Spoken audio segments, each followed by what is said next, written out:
Tax abatements explained. Who really benefits in Hill County? What if I told you your county could give away millions in tax revenue? Your school district could limit property values for corporations, and you might never know how it affects your tax bill.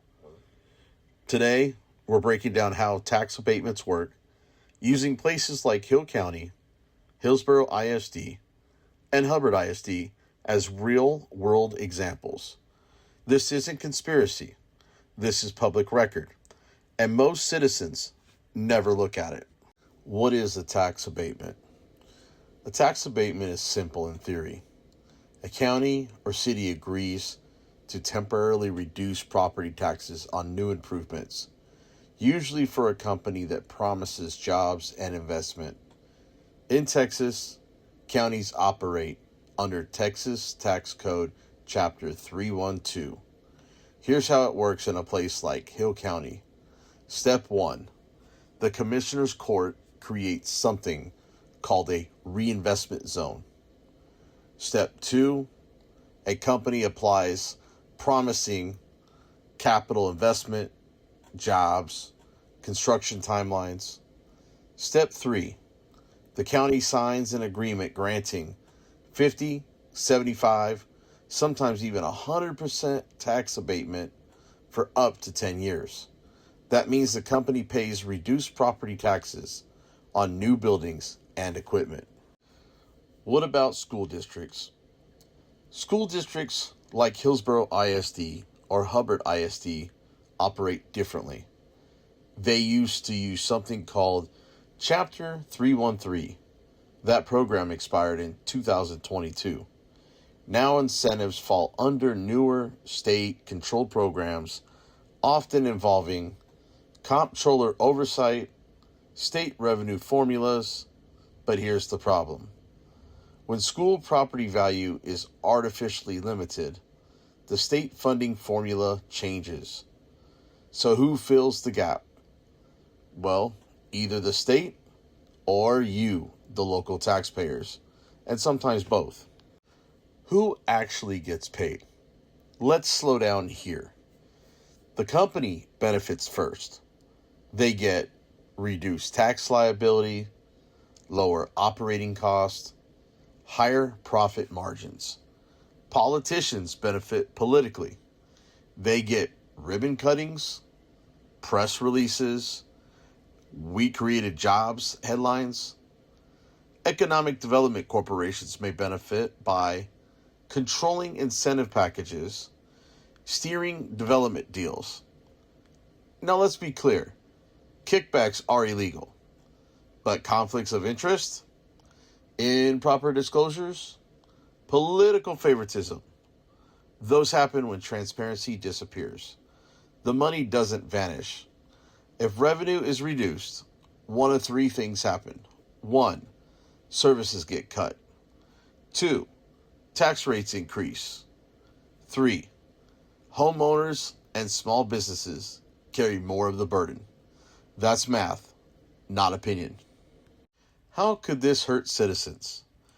In counties like Hill County, if a company gets 100% abatement on a $40 million facility, that could mean millions not collected for roads, law enforcement, or schools for up to 10 years.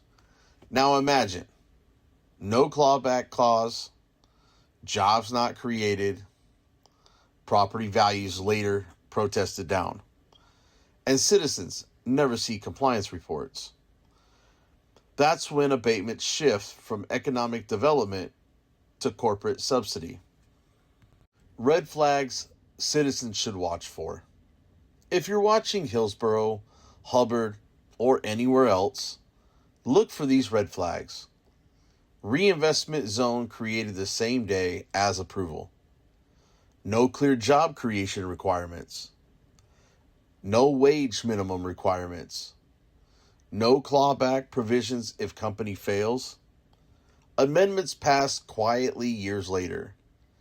EDC board members with business ties to the project. Notarized documents, all signed by the same official.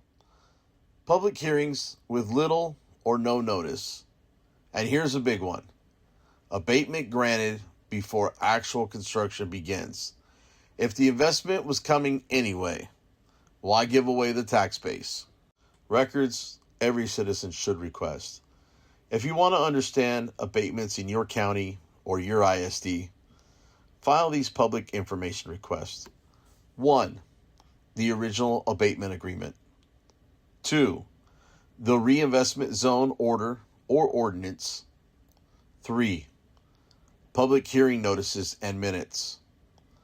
4. Job creation compliance reports annually. 5. Clawback enforcement records. 6. Correspondence between EDC, county, and company. 7. Property value before and after agreement. 8. Any amendments or extensions.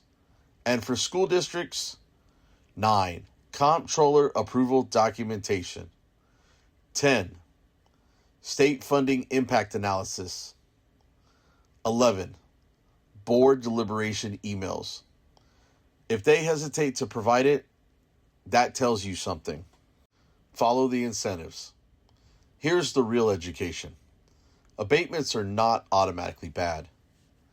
They can grow the tax base long term, bring real jobs, stimulate rural economies, but they must be transparent, competitive, enforced. Because if the deal isn't structured correctly, citizens subsidize private profit.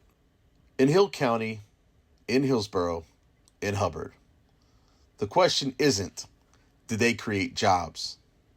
The question is, at what cost? And who's holding them accountable? Sunlight is the best disinfectant. If you found this educational, share it.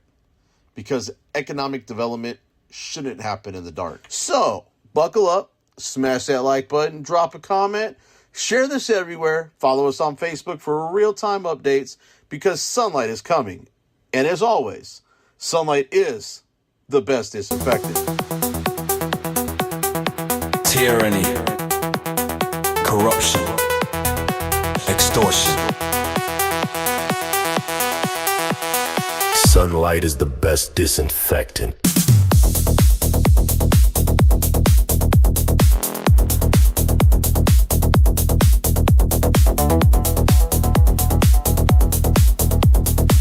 BZ Watchdog News Network.